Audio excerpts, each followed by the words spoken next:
Well, Jesus hung on the cross. The Bible tells us that he spoke 7 final statements.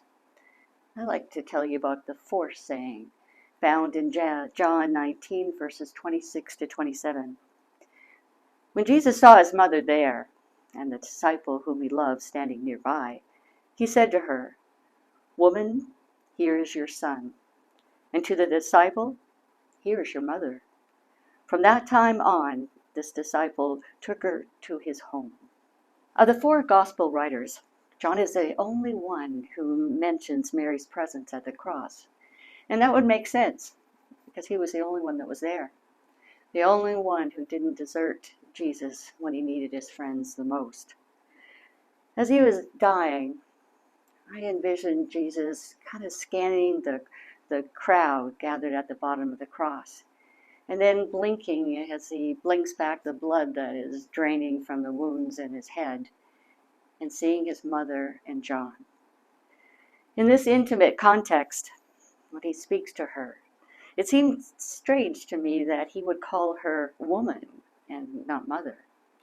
Knowing that he would never see her again, one would think that he would say something more personal or more affectionate. However, after some study, I discovered that by calling Mary woman, he was actually not disrespecting her, quite the opposite. For in the Greek, it is a highly, highly respectful and affectionate term to use for a woman. I'm sure just what Mary needed at that moment. It doesn't surprise me that Mary was there at the foot of the cross.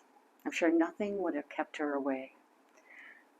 Her son was dying, and she needed to be with him.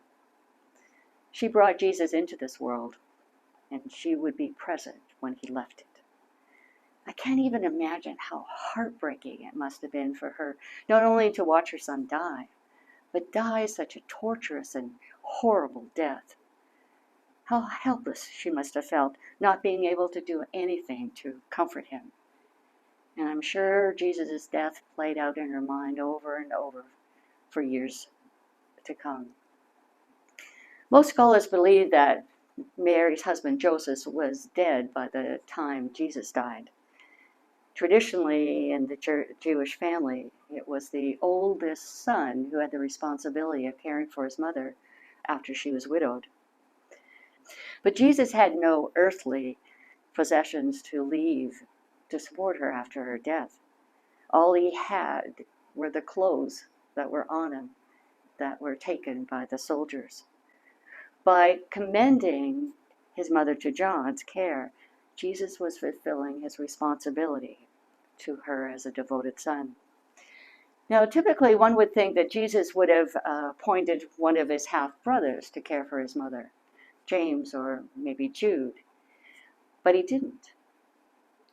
It's speculated that he didn't do it out of spiritual concern for her because his brothers didn't believe in who he was.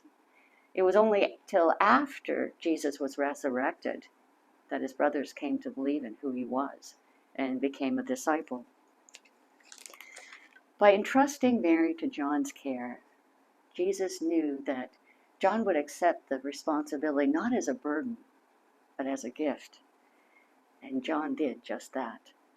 It's believed that he cared for Mary for the 15 years after Jesus died until her death. And I'm sure in all their years together, they never stopped reliving their stories of Jesus.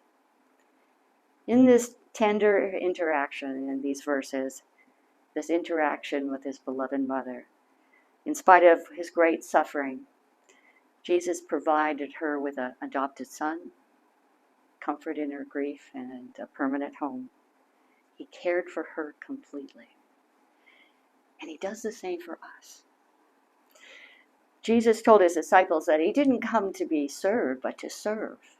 Serve not just his family members and his friends and a few select people, but all who believed in him, no matter who they are or what they have done.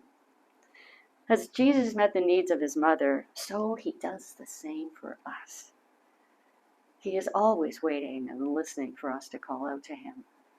And thankfully, I've discovered that through the Holy Spirit, even when I don't know what to ask for or how to ask it, my needs are met. Woman, here's your son. Disciple, here's your mother. Jesus died out of his great love for us, all of us, no matter what we have done in the past or what we have done now. His death on the cross proves that he will do anything to care for us completely, both in this world and in the next. And all we have to do is believe in him and call on him.